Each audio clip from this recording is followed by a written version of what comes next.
नमस्कार बाळमित्रांनो, कसे आहात सगळे? दिवाळीची सुट्टी संपली, झाली की नाही दिवाळी? काय काय केलं तुम्ही दिवाळीत मला सांगाल बरं का? चला तर मग आज एका गोष्टीला सुरुवात करूया. गोष्टीचं नाव आहे रंगवेड्या सुरीची अनोखी प्रार्थना. मी नाही चोरले रंगीत खडू, खरंच मी नाही चोरले. सुरी हेच पुन्हा पुन्हा पोट तिडकीने सांगत होता.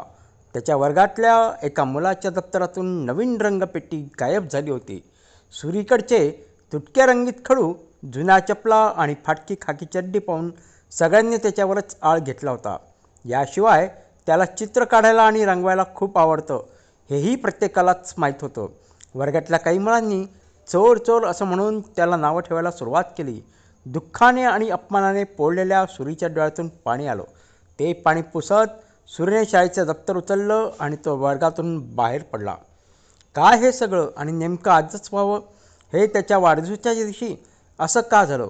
सुरी जेव्हा त्याच्या मलयनगरच्या वस्तीत पोचला तेव्हा तर ती वस्ती पाहून आज त्याची अजूनच चिडचिड झाली. आज त्या चिडचिडीला विशिष्ट कारण होतं.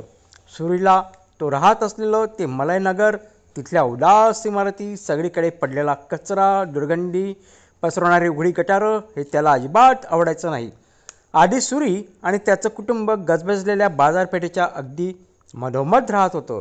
मग सरकारने झोपडपट्ट्या हटवायला सुरुवात केली आणि तिथे राहत असलेल्या लोकांना शहराच्या टोकाला असलेल्या या छोट्या छोट्या मलयनगरमधल्या फ्लॅट्समध्ये हलवलं. तो आम्हाला सारखं म्हणायचा की आपण दुसरीकडे कुठेतरी राहायला जाऊया. तीसुद्धा जाऊया लवकरच असं म्हणून त्याचं तात्पुरतं समाधान करायची. पण रिक्षा चालवणाऱ्या आम्हीची जेमतेम पोटापुरती कमाई व्हायची. त्यामुळे हे लवकर लवकर तर होणार नव्हतं हे त्यालाही माहीत होतं. सुरी घरी पोचला तेव्हा कला अक्काने कुरकुरीत वडे तयार ठेवले होते. वाढदिवसाला तेच तर कापायचे होते.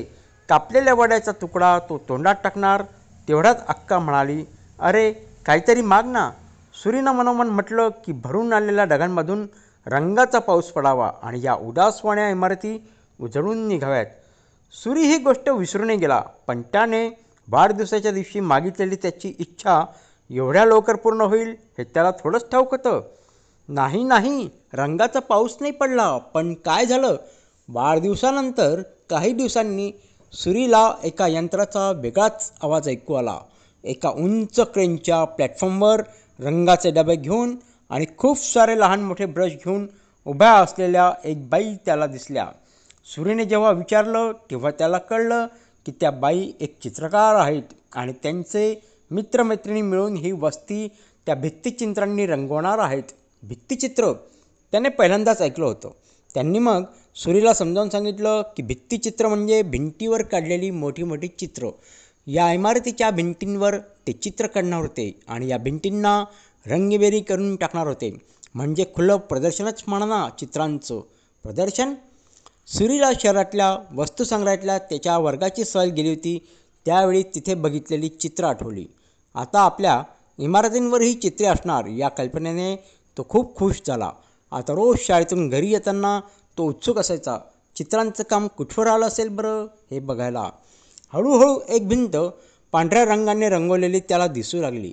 त्या बाईंसोबत फ्रान्स, इटली, स्पेन, ऑस्ट्रेलिया, इंग्लंडहून आलेले काही चित्रकारसुद्धा होते.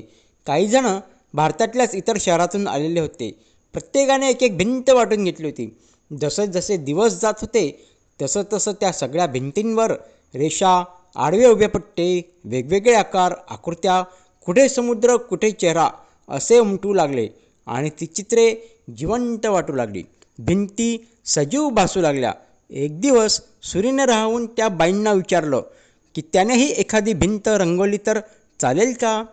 त्यांनी आनंदाने त्याला परवानगी दिली. पण रोज छोट्याशा वहीमध्ये चित्र काढणाऱ्या सुरीला हे कळेना की आता एवढ्या मोठ्या भिंतीवर चित्र काढायला सुरुवात करायची कशी आणि कुठून. त्या बाईंनी त्याला मदत करायची ठरवलं आणि त्याला शिकवायला सुरुवात केली. फक्त त्यालाच नाही तर त्याच्या मित्रमैत्रिणींनासुद्धा.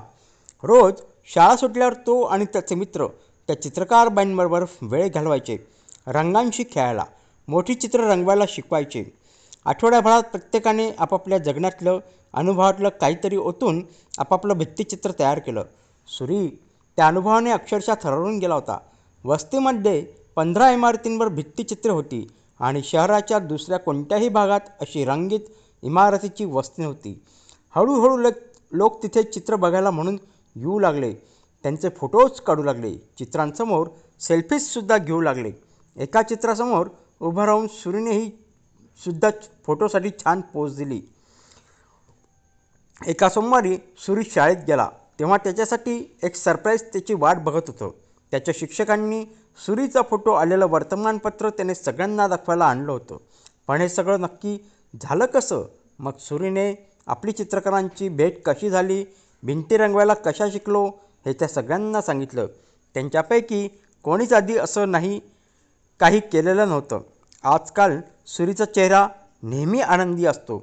आताही त्याची वस्ती तीच होती, पण आता त्याच्या अवतीभोवतीच्या वातावरणात सगळीकडे रंग होते.